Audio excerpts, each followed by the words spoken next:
Wednesday, January 7th Airport Commission. I'm Jeff Shulman. I'm the vice chair of the Airport Commission. Tim George is unable to make it today, so I'll try to move us through the agenda as efficiently as possible. Happy New Year, everybody. And a special welcome to Al Turcos, who is our newest airport commissioner. Very nice to have you. Do you want to say a quick hello to everyone and just maybe give a little bit of an introduction? Sure. Okay. My name is Al Turcos. My pronouns are they, them. I represent the city of Winooski. I recently joined Winooski City Council in October of last year. I am a born and raised Vermonter. I was born in Underhill, Vermont. I currently live in Winooski. The majority of my background, like I said, comes in advocacy. And so I have spent the majority of my life just like really fighting for marginalized communities. And so I'm really excited to be here. And yeah, just excited to sort of like learn and to get an experience. So thank you for having me. Welcome. Nice to have you with us.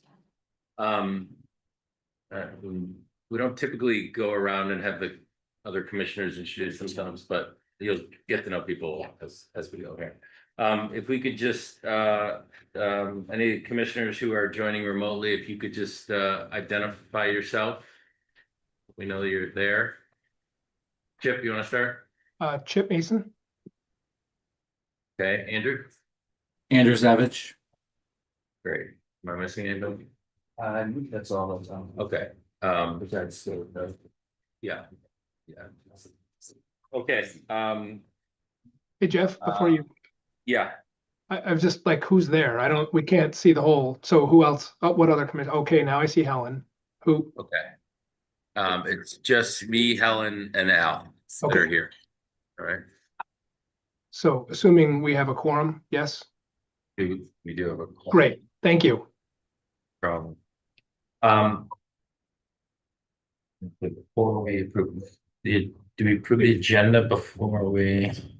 Yeah, correct. Okay, we do have to approve the agenda. I'll accept the motion to approve the agenda as distributed. So moved. Okay, Second. Chip, all those in favor, saying aye or raise your hand. Any opposed? All right, we have an agenda. Thank you. Move on to public forum. Do we have any members of the public that would like to speak? Leave Toronto has signed up. Okay. You want to come up here and just introduce yourself and Can you hear me? yes. Okay. Hello, I'm Leaf. I live in Burlington. I use they, them pronouns. I am here to give another update from the Airport Advocate Anti-ICE contingent of civilian volunteers. We have not been seeing ICE transports through the airport still, but that doesn't mean that ICE hasn't been here. There's a couple different situations where ICE has been at the airport. One is that continuing to drop off people who have been released on bonds, local prisons, and leave them here without phone or money or anything.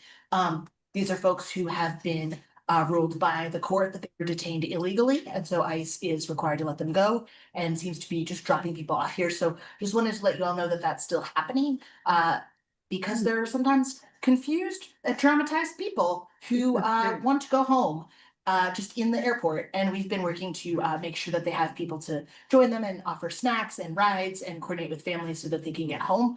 But just wanted to, raise awareness that if anyone sees confused people in the airport, please be friendly, and you can always reach out to the Vermont ICE detainee tracker if someone is lost and needs help getting home.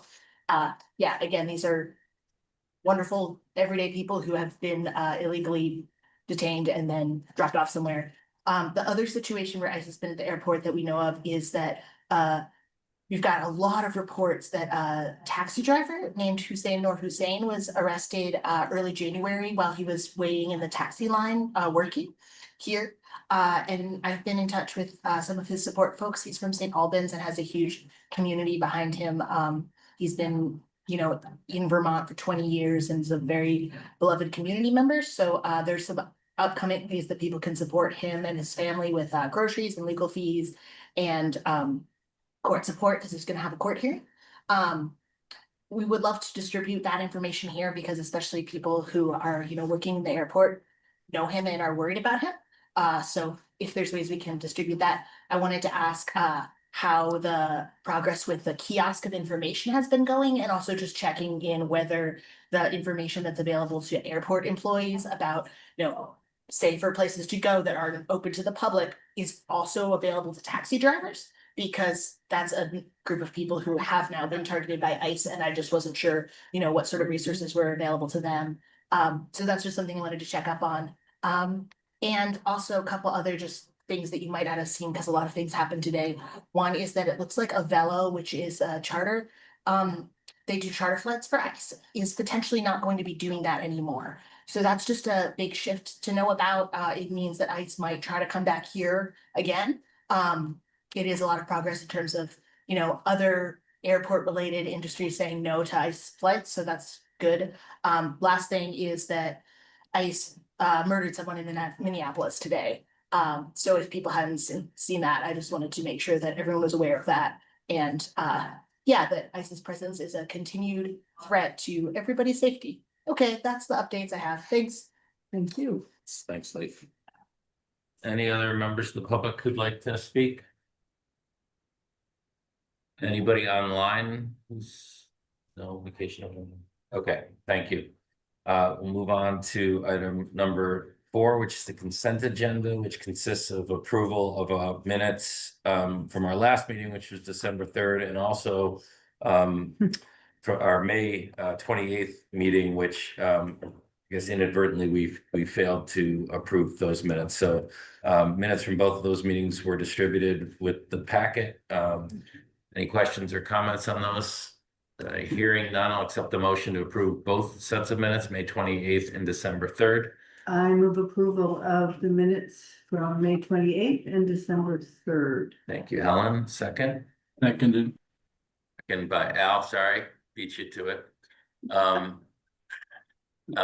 Any further comments? Assume none. All those in favor signify by saying aye or raising your hand. Aye. Any opposed? All right. Approval of both sets of minutes. Moving on to item number 5, new job descriptions. Nick, do you want to walk us through what you shared?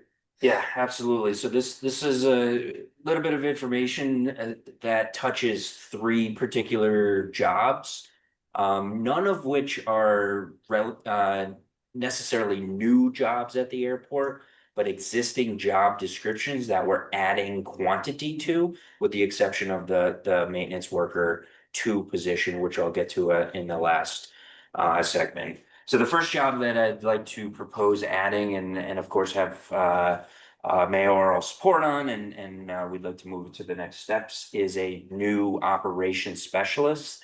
Again, this is not a new job description, just adding to our organizational chart quantity on the existing job description. This position would be reporting to Stacy Levely. She is our operations manager.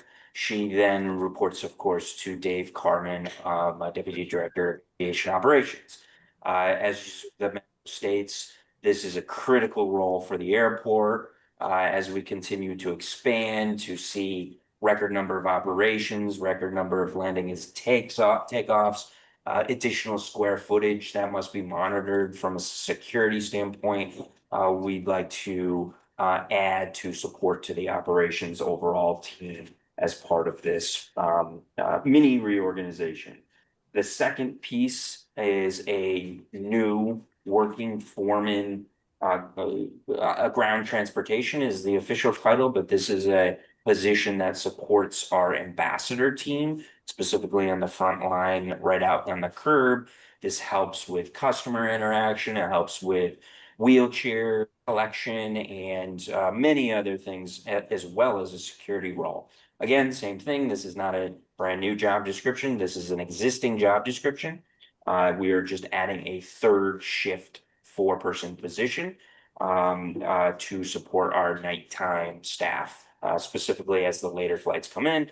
And as many of you know, that 11 to sometimes 1 a.m. time frame, 11 p.m. to 1 a.m. time frame is very, very busy out front on our curb with all of our arrivals coming home.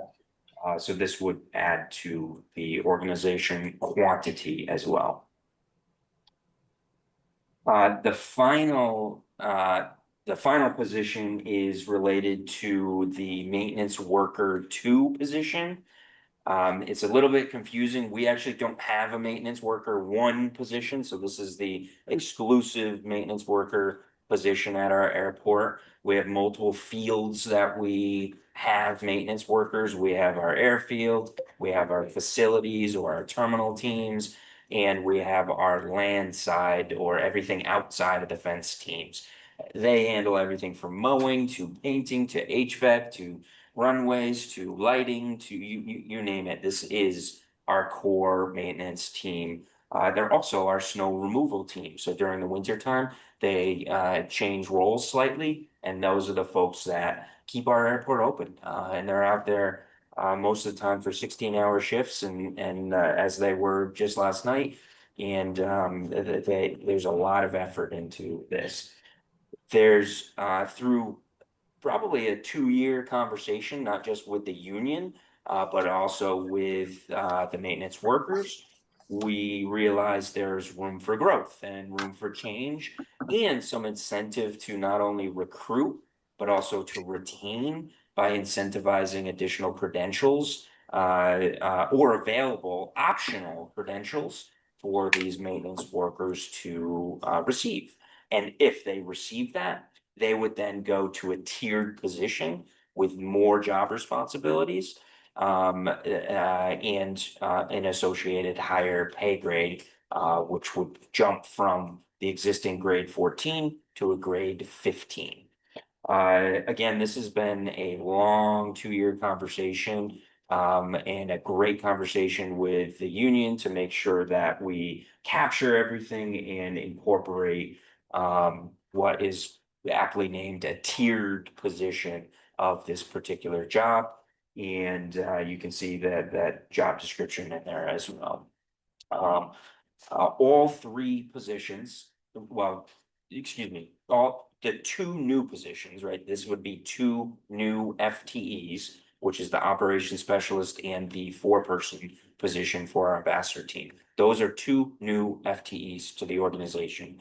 The maintenance worker does not add FTEs, but rather just tiers and gives that opportunity for growth for our team. All of that I just described is within our budget for various reasons, vacancies, or other reasons that we're able to utilize, open a budget that we have today that would not require a budget amendment, a budget amendment to add these positions to this year's budget. And then, of course, it would be appropriately budgeted in subsequent fiscal years. And I think that describes it well. Thank you. And so the request is for us just to simply support this, the addition of these 2 new positions and the tiering of the 3rd position.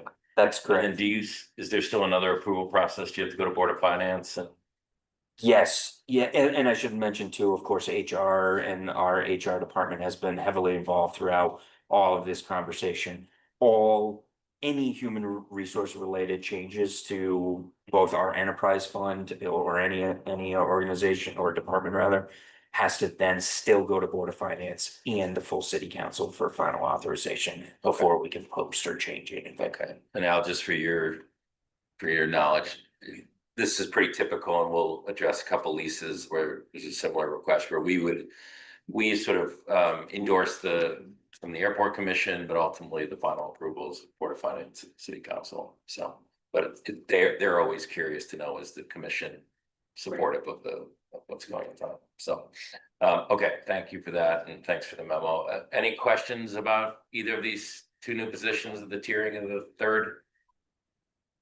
Some of the job descriptions sounded like an awful lot for 1 person. Yeah, I mean, they are really. right. And a lot of it is seasonal, a lot of it is changes Yeah, with the approach. We have a large quantity, so for example, the maintenance worker position has a lot of items in there. But that's why they're separated into different departments as well, so there might be a core team just assigned to the airfield. And that team is responsible for a portion of that job description. But every now and again, we have to reutilize them into the terminal or helping mow the landside areas outside of the fence. Operations is a very big job. These are the operations team is amazing, but highly technical. Typically a requirement of a college degree to receive that position. They're the ones that inspect and report. Very critical part of Dave's team. But yeah, you're right. These are big jobs. It was a lot to read. Just, I want to add to that too, if you don't mind. Yeah, it's essentially 6 operations specialists that cover a 24-hour, 24/7 schedule. And, when we have illnesses, vacations, it gets, pretty thin real quick. And that additional position allows a little bit of buffer for the staff. How quickly do you think you'd be able to post these positions and get them filled? Like, So our hope next is to go to next Monday's Board of Finance meeting and then the subsequent city council meeting on January 20th. Once that is approved, then we're probably gonna be posting these positions on the 21st. Typically for a 30-day time period, and then, of course, the interviewing process. So we're looking definitely before the end of the fiscal year to hire at least the 2 positions. Hopefully hire internally for some of these positions, especially that 4-person position is a great opportunity for growth in the organization. But you never know. okay, Yeah, I was pleased to see that. I mean, I think having growth in your place of employment, one attracts That's right. really good people to apply for the job, but also keeps people here. Yeah. I always think that's a good recognition of how valuable you care for your Yeah. employees. It's a recognition that doesn't happen everywhere. And if you remember, gosh, I think it was 4 years ago at this point, we went through a major reorganization of that org chart where we also added manager level positions. Because the operations team, for example, the maintenance team, the ambassadors, they all own, there was only maybe 2 layers between an entry level position and the director of aviation. So there's very limited room for growth. So now not only is there tiering.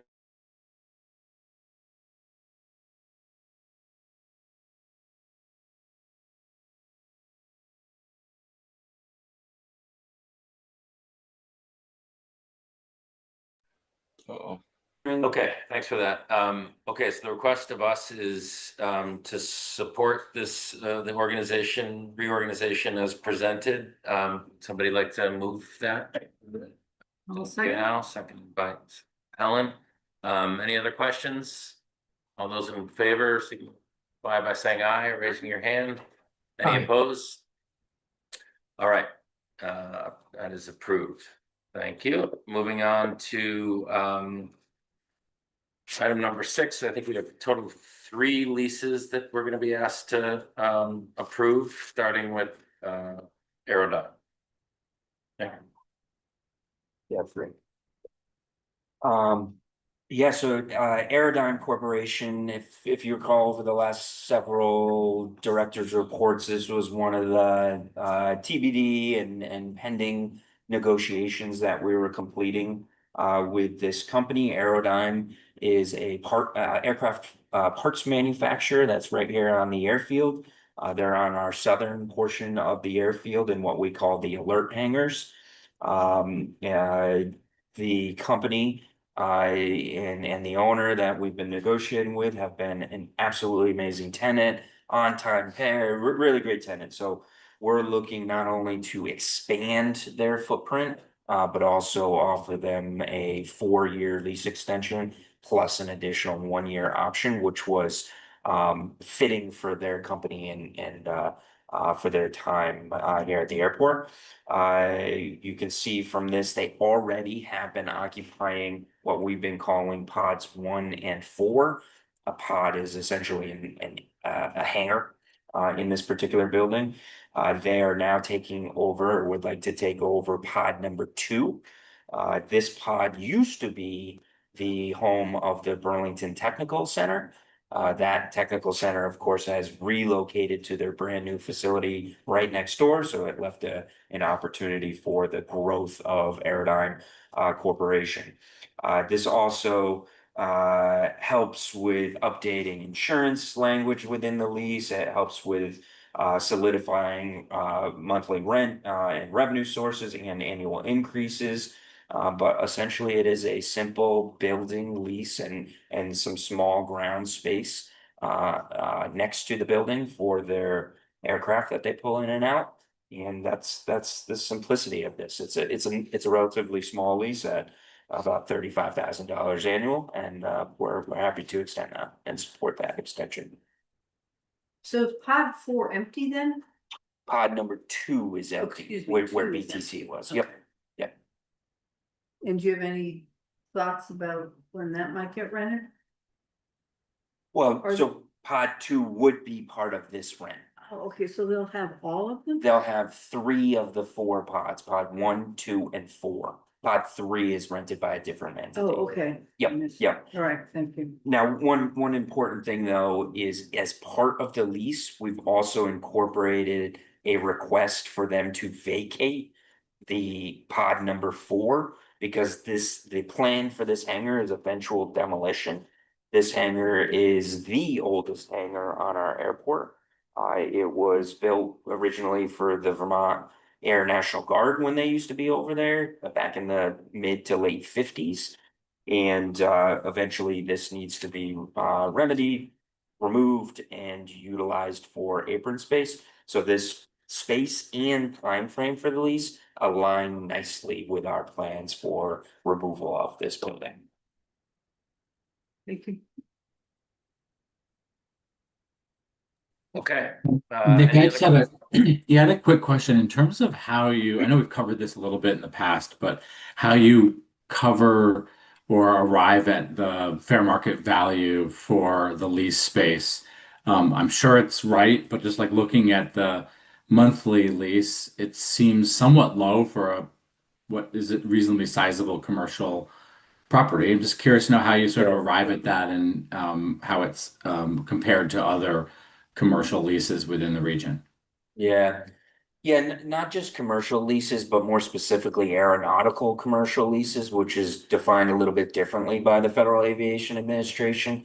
So generally, we use a 50 cent or approximately 50 cent per square foot ground lease annually, and a 50 cent per square foot monthly lease for an interior space. This is not 50 cents per square feet, because it's also indicative of the condition of the building, which is poor. And so that's also reflective in the lease. That the lease rate also includes some negotiations, of course, minor negotiations, as well as triple net conversations and other savings that the airport gains by the tenant paying directly for any expenses out of the building, including repairs. And so this particular lease, that rate came from generally the historical increases that this tenant has received over time, as well as the inclusion of the additional space. Yeah, thanks, Nick. Okay, unless there are other questions, move request is to approve the lease terms as distributed to us for forwarding to the Board of Finance and the City Council. Someone like to make that I'll move motion? that. Thank you, Alan. Thank you, Al. Any other questions?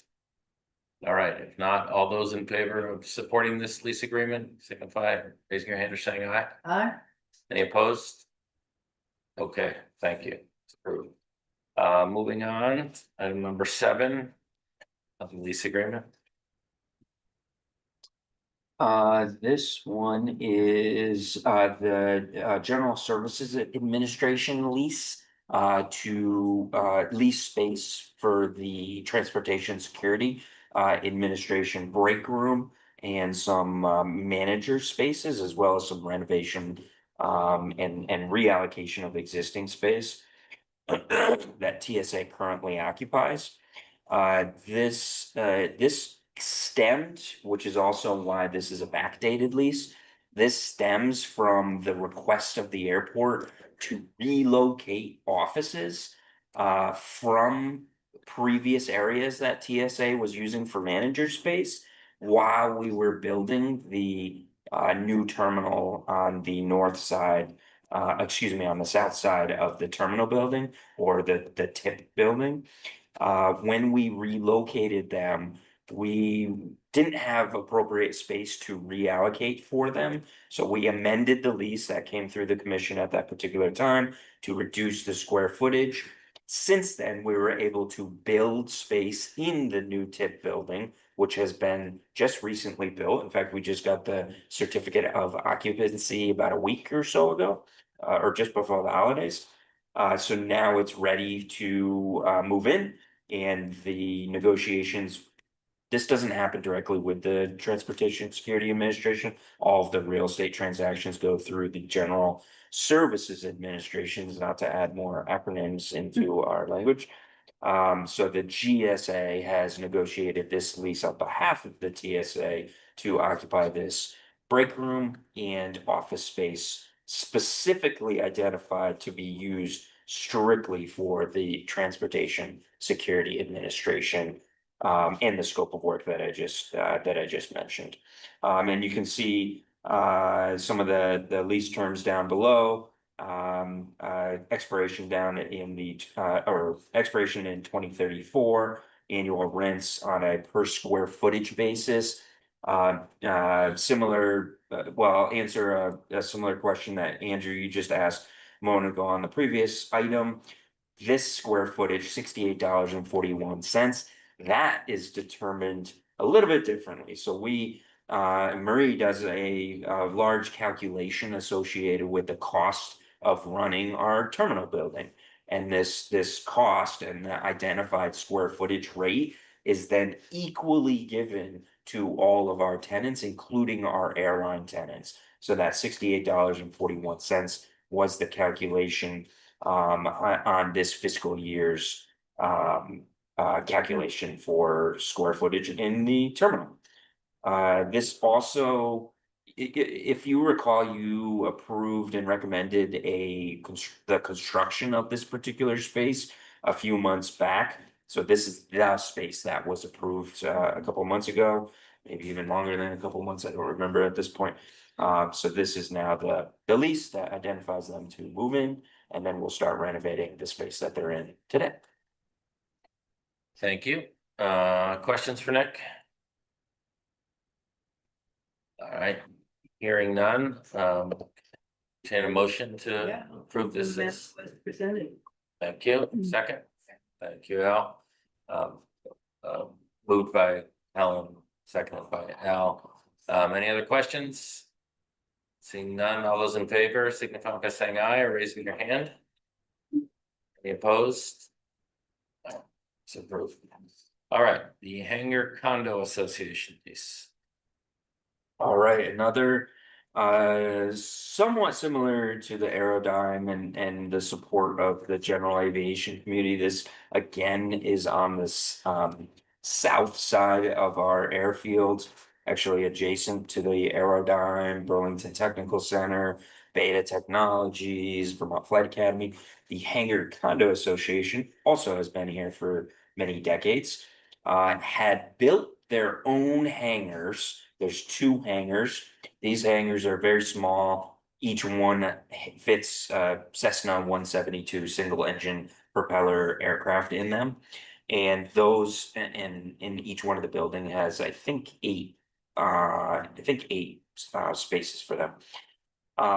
They own the buildings, they built the buildings, they own the complete ownership and expense of those buildings.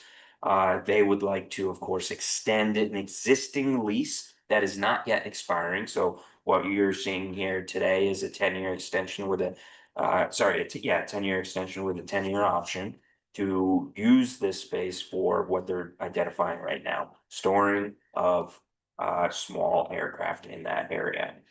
This also allowed us to negotiate some rental rates. You can see the 54 cents a square foot rate right there, which is the ground rate. That's an annual rental rate for the space underneath the buildings. Some normal escalation clauses in there, and we are updating the insurance language as well to meet some of our broker requirements. But again, pretty simple lease agreement to extend and continue offering ground space on the airport. All right, thank you, Nick. Thank you, Helen, for plugging. Normally make other people do my dirty work. So you were so kind to offer. Okay, any questions about this lease agreement? The Hangar Condo Association. Okay, seeing none, I entertain a motion to approve this memo as presented. Right, Al moved, Helen seconded, all those in favor? Aye, or raise your hand, any opposed? Okay, all three of those leases have been approved for presentation from the Board of Finance and City Council. And now, just for your information, we typically have a few sort of standard reports at this meeting each month. One is construction update, financial update, and noise data update along with director's report. So this will be the first one of those. Larry will give us an update on construction. Right, so I will give you an update from the update that was provided in writing, which we did a little early because of the holidays, so there's some information to go through. The first one being item 2, the South Terminal Replacement Project. That mirrors the North Terminal Replacement Project that's ongoing right now. Similar type issues related to availability of space for people, size of aircraft, and location related to the airfield. So as we've talked in the past, this project is planned for around about 29 or 30, and we need to borrow money to do that project. Over the past few weeks, there's a potential funding opportunity through the airport terminal program, which the team put together an application over the past 2 weeks, which was signed and submitted by Nick today, for funding of $65 million, so we wouldn't have to borrow that money 5 or 6 years out. If that funding is identified for us, we would then go through the appropriate AIP process like we do for any project to secure that money and design and build it out, which would be a heck of an opportunity and make Marie very happy. So it's on here for 35 million. Yeah, I It's up crossed to that out, it's 60 now million. 73. Pardon me? I crossed it out. It's official, right? Now it's yeah, so it's 73, so. Oh, okay. Okay, it's similar to that project, but not as complicated, but with inflation, it's the cost about the same. Okay. Yeah, that's where we're at with that. And just to add a little bit more context, so this is one of our planned terminal expansion areas to, like Larry said, to remove the south first level concourse and build exactly what he just said. The idea is in fiscal year 30, which is July of 2029 to June of 2030, is when our last bond payment is being made. So the idea would be to introduce potentially borrowing for the airport to build this project if there's no grant funding opportunities that Larry just described. We have a few years in front of us. We have a lot of work to do. We have a lot of presentations for you all before we ever move forward with any of this type of stuff. But it's an exciting next step or final step to kind of complete the terminal project with that same atmosphere all the way through. But I hate to say it, but I do want to be real. It's going to be extremely challenging to get this particular grant. The team again has done a lot of work with the pre-application, and there's a lot of work even if we're selected. I do have to say that the state of Vermont, though, is the only state in the United States to not receive airport terminal program grant funding for a terminal. We got a lot of other grant funding for terminals that other states haven't, but this airport or this state and this airport, because we're the only eligible airport, has not received any funding for a terminal project like this. So we're really pushing hard and working with our congressional delegation and others to see how far we can push grant opportunities. And it is difficult to get funding for a terminal because all the other priorities related to the airfield really take precedence. So, So the plan, if it's not funded through this grant, this sort of one-time grant idea, it would be funded through a bond that would be paid over time with AIP airline. That's right. Yeah, that's right. So once we're paid off on the existing bonds that we have today, then we would request a healthy amount of debt to continue forward, to make sure that our rates are good, our airlines are happy, you and the city council are happy. So that we can continue the project, but that's been the long-term goal for at least 5-6 years at this point. And of course, we still have a couple of years before anything happens. We obviously need to have some conversations prior to the last bond payment to go out for voter approval, because all bonds would require that if we would need to do that. And all the many steps. And if we were fortunate enough to get this, then that eliminates that and it frees up that capacity for other improvements. That's right. Yeah. Even a portion of it would be absolutely. And they could, even though you've asked for 73 million? we've asked for 65, 90%, 90%. Yeah. Let's say they gave us 50. Do they often do that? Like, we'd have to do some, I don't know. if I'm not sure. Yeah. Yeah. They do yeah, that? like, Either the whole thing? there has to, Yeah. there's a, Okay. once you design or you get a grant, you only have 4 years to get everything done. So it then close out. Oh, So if you only, half, yeah. so then we'd have to secure the money another way, and I think that would be kind of risky for them to give the money to us. And we would still have to prove the financial plan to support, obviously, the other half. So Okay. you still have to build the building the way that you designed it. We're going for all of it. So, We're going for all of it. Yeah. We're going for all of it. Yeah. And also there's other loan opportunities that we're seeking as well, low interest loans that Marie and Larry. yeah, Marie reported on last month. Right. Yeah. Yep, the same PIFIA loans that we're Yeah. looking at, again, as kind of another redundant backup, if excuse me, if the grant doesn't come through, and even if the bond does come through, there's opportunities to kind of split that up, so for a lower interest rate. Okay, thank you. All right, any questions on that one anymore? Okay, the cargo apron item number 3, we are working on the permit applications. Our goal is to submit the grant application by April. This is up against a tight deadline, so we're gonna do our best to make that happen. If not, that would get pushed out, but we are working to get that done. The SRE building, bids were due for, okay, again, I didn't change that, 1.2 million, it's now $26 million. That was just the design. So it's a $26 million project. Estimated, we hope to get bids less than that. And we moved back the bid date. We got some questions from the contractors and asked for another week, which isn't a big deal for us. We don't plan on starting until spring anyway. So that's been pushed back to next Friday, the 16th, 2:00.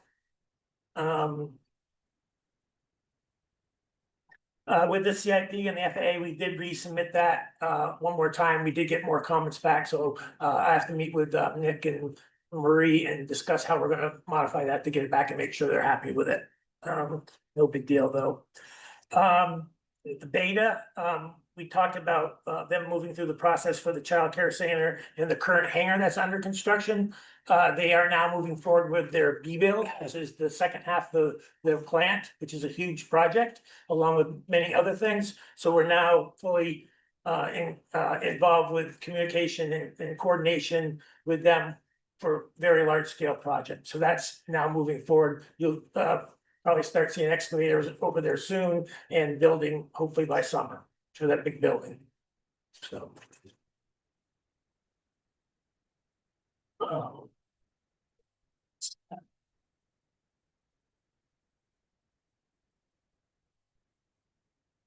And that's all I have for updates to my update.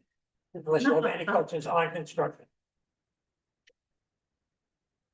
And Nick will, of course, review the next project. That's everybody should go take a look at it. It's beautiful. So Great. All right. Any other questions for Larry? Okay, great. Thanks, Larry. Marie, I know is with us online. Marie, you want to walk us through the financial report? I would love to. Well, hello, commissioners, and welcome to our newest commissioner.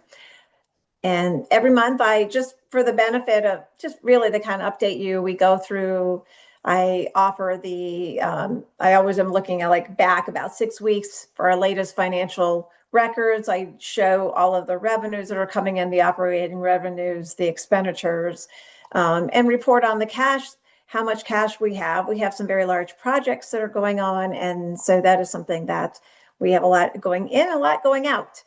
But this month was for the results for 5 months of our fiscal year. So we are through November of 2025.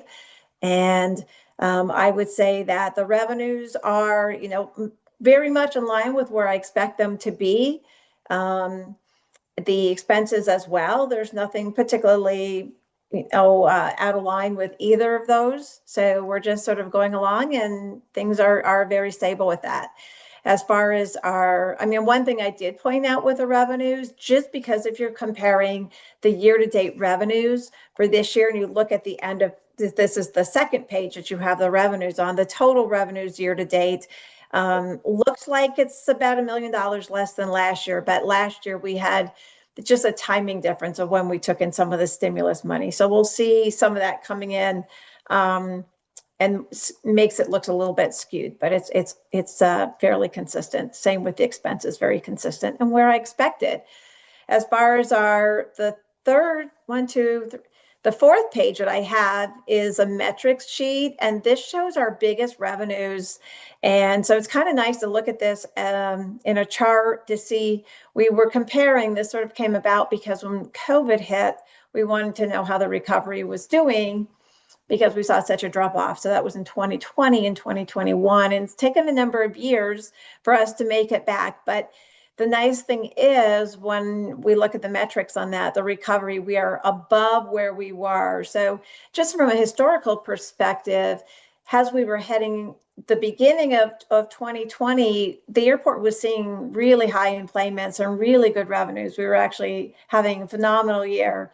And so we like to compare back to that because that was a high point for us, and all of our revenues are doing real well. We are seeing slightly less, if I had to say over the last couple of months, a little bit less in the overall car rental concessions. It's still quite sizable, and I'm still very happy with it. And the same with the CFC revenue. So, we look at those and monitor that. And the last sheet that I have in here just is a snapshot of what we have. This has all kinds of cash as well as reserves on there. So a lot of the accounts that are on there are restricted, but I have sectioned it off to show that what are our regular bank accounts, our unrestricted cash. So that's like our checking account, so to say, the money goes, that's how we pay expenses and payroll and project costs. And then we have all of our restricted bank accounts, which a lot of them are required under the bond. We have a lot of things that are with a Zion trustee as far as the way that we have to fund those or requirements. And we also list on here, we have something called PFCs, which is passenger facility charges. That is a bank account that we have, that we put all of our PFC revenues in, and we have to get authorization and approval to spend them. And we have another account that's a big one, which is our CFCs, this is related to the car rental revenues, which is our customer facility charge. So every time somebody rents a car, we have a charge for them. They pay a daily fee on their rental, and that money gets sent over to us monthly by our car rental companies. So we like to think that we're in partnership with all of the tenants here at the airport as far as everybody, we help each other, and they're amenities to our customers, but also they're a big revenue source for us in the air. So that's sort of the highlights of our financial package. And I report on this monthly, but I also welcome and I'm very happy to explain if anybody ever has any questions or wants to know more information on this. So I'm happy to entertain any questions. Okay, thank you, Marie. Any questions from commissioners? Financial package? All right, excellent. Thanks, Marie. welcome. Larry, you're back up on those data? Yeah, residential sound insulation program. Okay, so I'm gonna give another update to the written update. Number one, the phase one that we started a few years ago, we had said we had closeout ongoing with the contractor. To correct that, we did submit the closeout to the FAA. We've got comments back and forth, and we believe we satisfied that and are anticipating a closeout letter along with the final 10% payment for that to be done with that. We just finished all the final financial stuff to get phase two closed out. We're be working on the documentation for that over the next few weeks. So that brings that up to speed. Phases 3 and 4, which is a large number of homes. All of it is substantially complete. The contractor is using the month of January to go in and clean up a few things that needed to be cleaned up for all those homes that we did. Phase 5, we had the pre-construction meeting for phase 5 today with the FAA, the contractor, and our consultants to get those under construction. So that phase 5 is moving forward. As we reported last month, the communication with the OLDCC has started again, and we are moving forward with them to finalize everything with that $7.4 million grant for the housing. We have, I forget, there's multiple houses that are under design and being reviewed right now to get that out to bid, so we can, our schedule with the OLDCC is to start construction by summer. So that's moving forward great now. Then with respect to what we're calling phase 6, which will be this upcoming grant season, we will be applying for the monies to do the construction administration and the resident project representative money for those OLDCC homes that we're doing. And we'll be also applying for those monies needed so we can, by the next year, we can apply for as much money as we can to build out as many more homes as we can the next year. So that's kind of where we're at. Any questions? No. Okay, thank you. It's nice to have it good going. Anything on the noise? Data that you wanna? Yeah, so one thing you'll notice is you're not gonna see this every month from now on, but Jesse is now compiling this on a quarterly basis. So this is per quarter to share if there's any updated information, but I think it's just added numbers. Yeah, I want to say in there's one comment in December, one in November. That's it. Sorry, you're compiling what on quarter basis now? Oh, sorry. Yeah, sorry. So through our system called Vector, we receive reports of noise events. It picks them up in Williston, South Burlington, and Winooski. Right, I saw And it's the- Yeah, In and City it's Hall, also, yep. there's also a portal where, if any citizen wants to give a noise comment, Right. they can submit something, and Nick, you can correct me if I'm wrong with how it works, but the system will pair that comment with collected data Right. to show, yep, it was this plane at this time. And so that data is all of the noise comments we've received, all the raw data we've received through that system since we opened it in, I think the date was June 1st, 2021, Yeah. up until now. So quarterly, I'll put all of that together. I'll update it. So if you go back to the reports, it should look very similar. This will just have the added numbers from September, October, November, December. Sorry, I just misunderstood. I thought you were saying that Larry was all gonna be updated as. Oh, Except that was- Oh, gotcha. No, just the noise comment Got it. will be quarterly. Larry's will be monthly. Yep. Appreciate it. Okay, moving on, item number 12, director's report. Well, happy New Year. It's been an extremely busy 2025. One of my slides in there is just a couple of pictures of us at our holiday gathering for the airport employees. One of the things I said to the team was, I promise 2026 will not be as slow as 2025, even though we were very, very busy. We have a lot of work to do. The team is doing really amazing things. Both in administration, operations, maintenance, ambassadors. It's just absolutely amazing. And that trickles down, of course, to all of our partners, Heritage Aviation, our airlines, our tenants. It's been an extremely positive year, a year of growth, and we're super, super thankful. Project Next is definitely going to be the highlight over the next couple of months. You can see some pictures of just a few weeks ago, including the new outdoor patio decking that is on the third floor roof, which is that top left picture. It's a wooden deck that's going to be out there with of course furniture and planters and things like that. But a lot of things happened in 2025. Obviously, I'm not going to go through every single one of them. A big part of our time and effort, not just on funding and re-looking at numbers and then re-looking at numbers again with Project Next over and over, making sure we're on track on budget. We've hit some snags here and there, of course, as you can imagine, with a project this size, but the team really comes together to figure this out, and that includes Engelberth and Jacobs Engineering, the engineer architect, to really help us through a complicated, challenging project. Some of these are the third floor administration offices, the top, the top middle and the top right one. And then on the bottom is all the concourse level, or what the passengers are going to look at.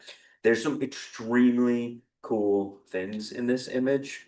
You might not see them, but I certainly do. The lights, if you look at those long white bars that are on that ceiling, definitely in the bottom right and bottom left image. Those bars are what we're calling the utility element.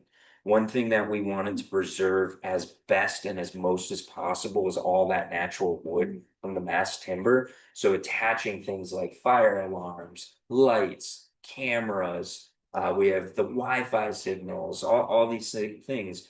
We really needed to come up with a plan to hide them as best as possible, not just the cabling, because this is solid wood on the ceiling. It's very hard to, of course, drill through that, but also the actual hardware itself.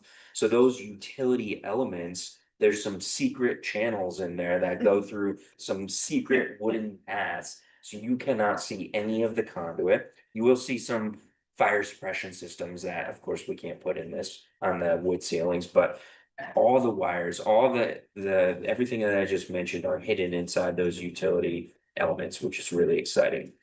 From a passenger and operational perspective, the airlines, Heritage, everybody's been really great.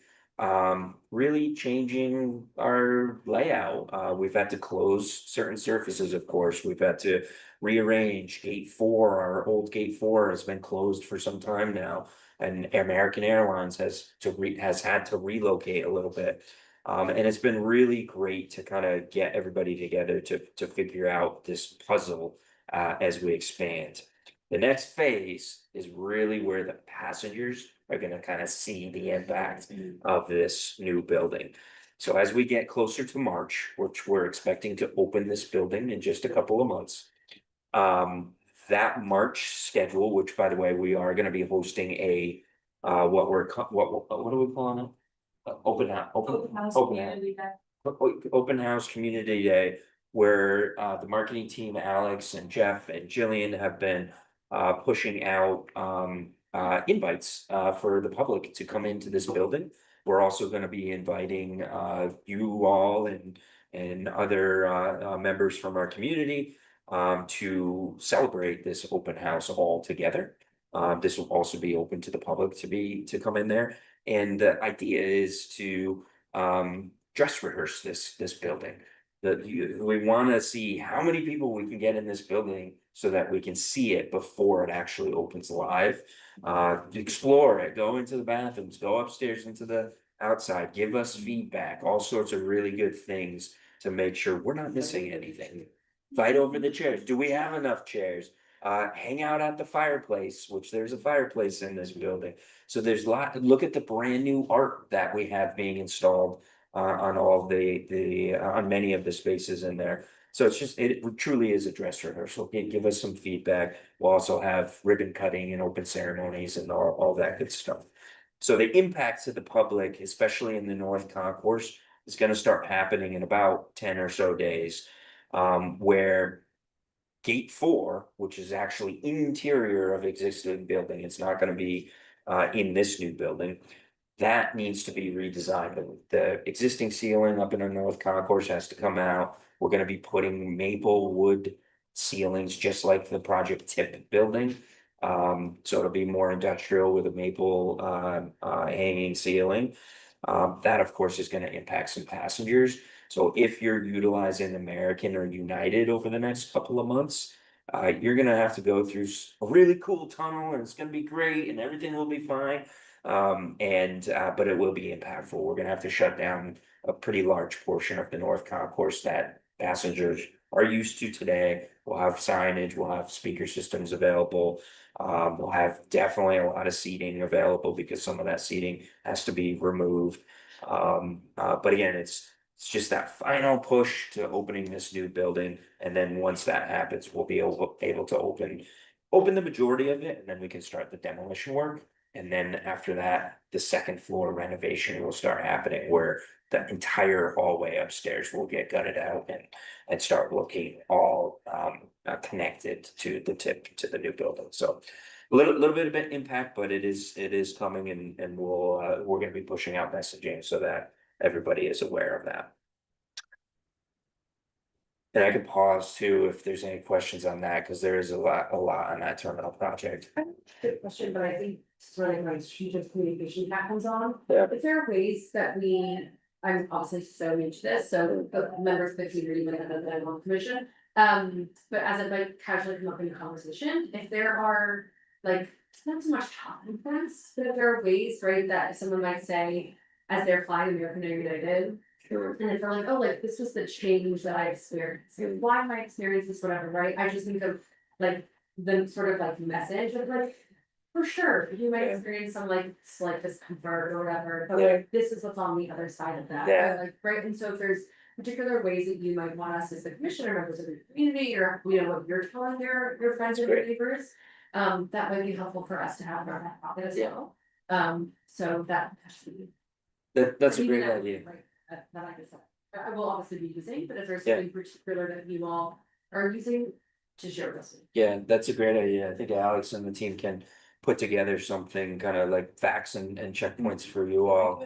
On site, we're doing a lot, of course, but it makes a lot of sense through word of mouth and the communication that you all have. In fact, even on site, if you go up to the North Concourse, a wall about 3 times the size of this wall is completely wrapped with a 3-dimensional image of what is on the other side of the wall, which is really cool. But you obviously have to be there, right? So it might catch you off guard if you don't know. People sometimes, right, they will see that, and then in 5 days, they will forget the beauty of that, and they'll be like, it was hard, but I have to go through this, right? And I sometimes find even that person. You've worked with customers before. Right.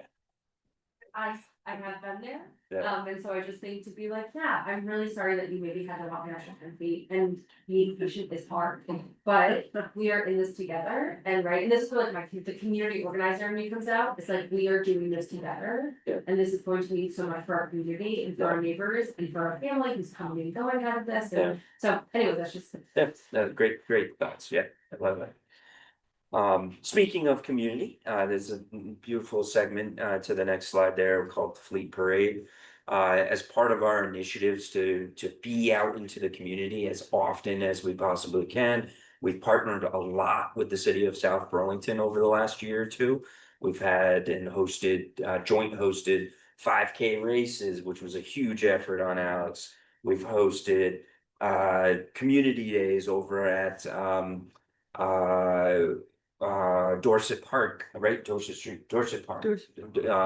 Where we've flown in helicopters and mascots into the new space. Well, this is our most recent community collaboration. The marketing team had an amazing idea to and maybe piggybacked off of other areas around, but we have a lot of really cool trucks and really cool spaces, and we name them numbers, and that's kind of boring. So we had the Chamberlain Elementary School get involved, and we actually drove about 7 of our fleet over there, including our largest snow removal equipment. This was after I think about maybe a month, maybe 2 months of them knowing that we were going to do this, and they all voted as classrooms to name the vehicles. So King Monkey, Thunder, Snowball, Moe, Mango Tango 6-7, and Splatter Batter all went over to the Chamberlain Elementary School. This is actually in the parking lot over there. Big Pusha also is another one. Just remember that one too. Oh, they wanted them in. Which is a massive front end loader. But it was a really cool day, and the entire school came out and got to explore, got to take pictures. We had Arrow the Griffin there with them. The principal was absolutely outstanding in the coordination of all of this, and it was a really, really cool day. In the 13 years that I've been here, I don't remember doing something like this, especially with Chamberlain School. And it was quite interesting. We've also never, I don't think, driven one of our big snow rigs, which is about 80 feet long, down White Street. The staff holiday party, I mentioned the staff is they're doing a lot right now. It's winter time, it's exhausting. We do have some folks that are out on various leaves, medical leaves, but it is exhausting. And we always like to acknowledge how incredible that these folks are really pushing snow. It is constant, both from a land side, from our vehicle parking to our parking garage, to our tenants, to all the various spaces around the about 900 acres that we take care of. And then, of course, the landing, takeoffs, taxiing, aprons with our airlines. We haven't closed. We've been open. The crew, both from an operations standpoint and a maintenance standpoint, have just been very much on point to make sure this season goes well. Ice still continues to be a really big challenge for us. The temperatures going up to the 40s and the meltings and the wet snow, all sorts of different things. And Dave could spend about 45 minutes just talking about snow and snow or weather phenomena expertly, I might add, because it truly is a science out there, and they do quite a lot. So Are you talking about de-icing, or are you talking about just ice on? Lowercase ice. Lowercase ice, yeah, literal precipitation ice on the runways and taxiways and things like that. And de-icing, that's also a challenge, but we don't manage that. That's through Heritage Aviation, which they've been doing a great job as well.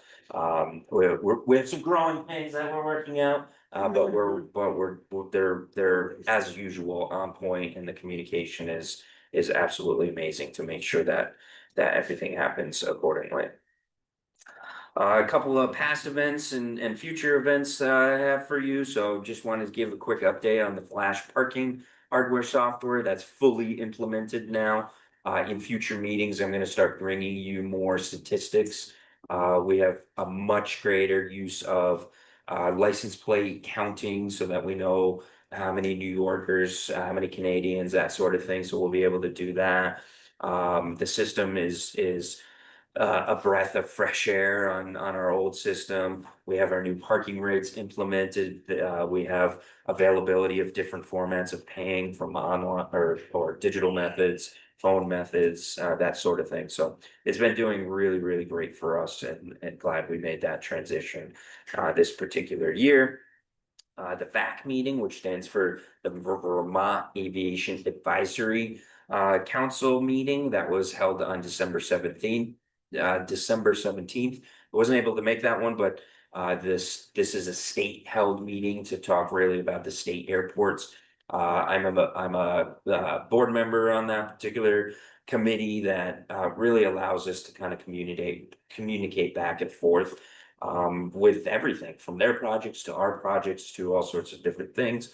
It also has allowed a really great connection with Secretary of Transportation Joe Flynn, and him and I are very much on close terms talking, even on the ICE event that we had a little while ago to kind of compare notes, check in on each other's teams, both on the highway side as well as the airport side, just because there's a lot of course, synergy in that.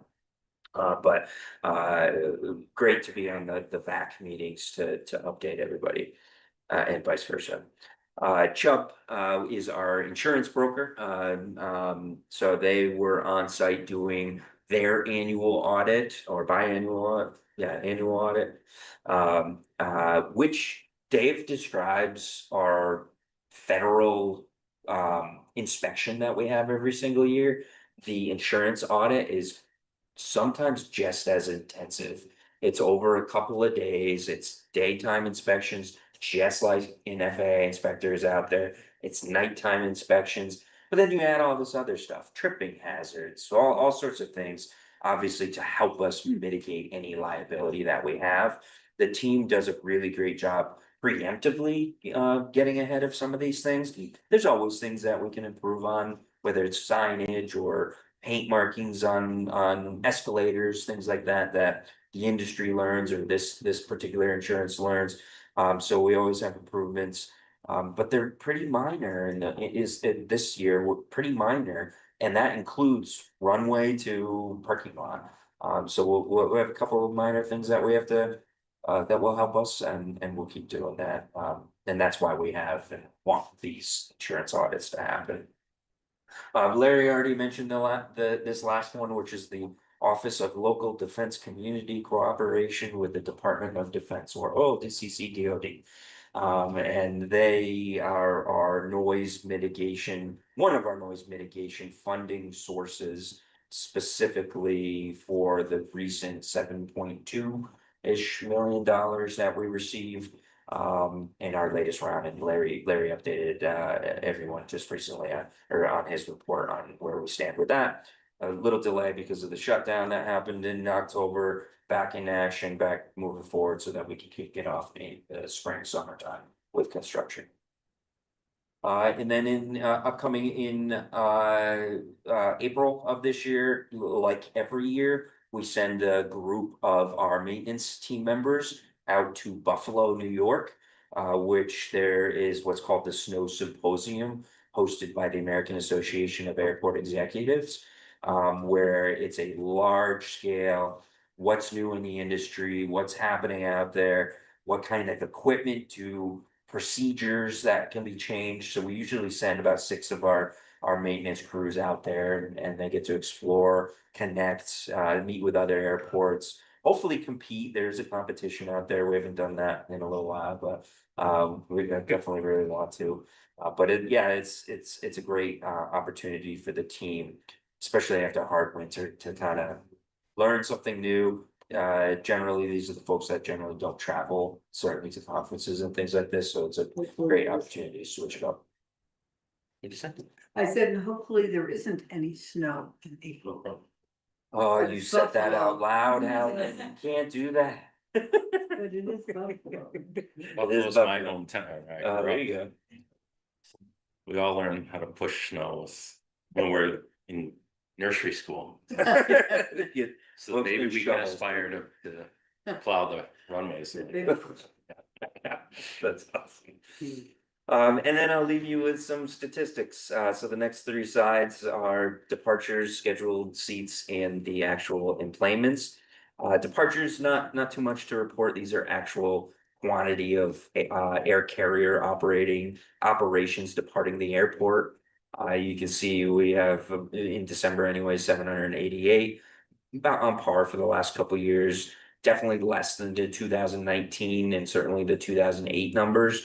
But also keep in mind, if you compare that to the next slide, which is the scheduled seats, the number of scheduled seats continues to rise. So those planes are getting bigger. There may be a slightly less operations, but there's a lot more seats on there.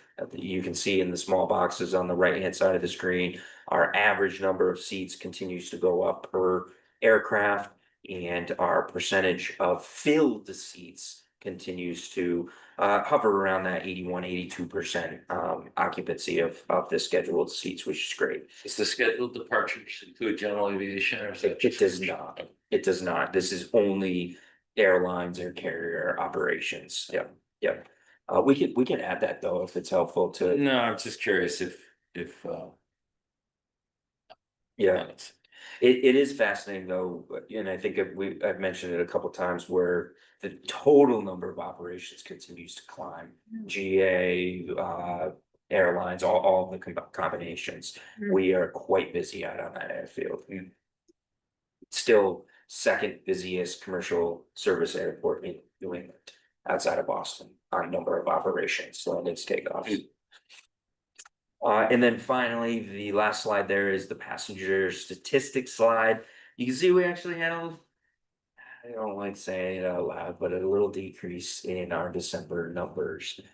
We had 52, almost 53,000 outbound. This is just outbound passengers. Sorry, 58,000 estimated outbound passengers.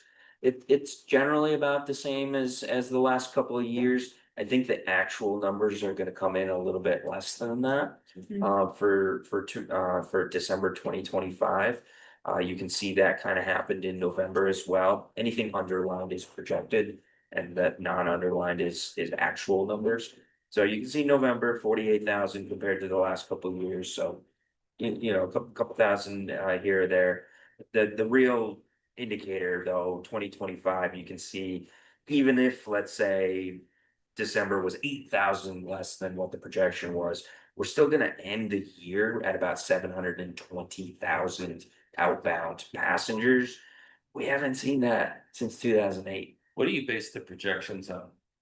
So if you go to the scheduled seats, we take the industry average of about 80% of scheduled seats. And even though our average for 2024 and even 2025 is about 81-82%, we still try to take that industry average. So it literally is whatever was on that. And are those pretty, I mean, when you compare what you were projecting to what the actuals, are they pretty comparable? Like within a range, 3 or 4% or just yeah, that's a good one. We used to track that to see. I used to track that kind of on the side. Yeah, I'd actually like showing that because that would be a good indicator for what you like see in how the future. that is. Yeah, yeah. Like you know, you could look back at some point in 2024 and say, what did we project for 2025? Say end up at 725 or something. Right. See how close that was. Yeah, that's right. Yeah, that makes a lot of sense. I don't have that right now, but No, yeah, I get it. yeah. That makes a lot of sense. And then looking at 2026, this is actual, not confirmed, right? Airlines typically confirm 3-ish months into the future. A little bit longer when we see some of the schedules. Super dynamic. We see schedule changes all the time, weekly, daily sometimes. Well, not so much daily, but it's definitely weekly, looking into the future. So right now, when we look at 2026, which right now we can only see through December of 2026, we're looking at a really healthy projection overall. So back to your point, confirming accuracy on those numbers would be an indicator. They generally come in lower than those at the end of the year anyways, but we can definitely run those. But overall, it's been a good 2025 for us. Certainly higher than 2024, definitely higher than pre-pandemic 2019, which was the highest year up until the highest year ever at 759 in 2008. And I've also connected with the Transportation Security Administration. They've also had the highest number of people going through the security checkpoint. The reason I put it that way is employees, vendors, everybody goes through the security checkpoint. So it's higher. It's usually about 100,000 more than this number. Yeah, on an annual basis. They've also hit the records, but good news, October, highest month still that we've ever had in the history of the airport. And the first time that we see on record that we've ever exceeded 80,000 passengers in a single month, which was October 2025. So, yeah. Do you think that the dip was related to the economy and the price of tickets? And potentially the shutdown. So, if you think about buying the tickets, October, Right. news was bad. Yeah, People were nervous about. people were nervous, so Absolutely, maybe yeah, holiday yeah. plans were canceled Yeah, a little bit. We did see the schedule kind of fluctuate even before the shutdown and lower a little bit in the December months. Yeah, all of those reasons. But it does seem to be an anomaly because then we see it pop right back up in February, March. And working directly with the airlines, they're confirming, they're ready to ramp up in Burlington spring, summer. We're looking at pretty high numbers, some of which is not yet scheduled even on this report here. So that is really encouraging to see. Okay, anything else? That's it for me. All right, thanks for that report. Any other questions from commissioners? Okay, moving on, agenda item number 13, which is commissioners items. This is something that Jesse or somebody from the airport will put out a call to us a few weeks or week or two before the meeting, just saying, are there any particular items that we want to bring up? It's an opportunity to do so. If you have something, doesn't look like there were any items that were anybody have any questions or anything, Commissioner, that want to bring up while we're on this item? Okay, follow-up items. Don't believe we had any follow-up items, correct? Excellent. And I think that is the end of our agenda. Okay, I'll entertain a motion to adjourn. I'll second it. All right, Al moved, Helen seconded. All those in favor, aye. Aye. Hi, Opposed? All right, we are adjourned. Thanks, everybody. thank you.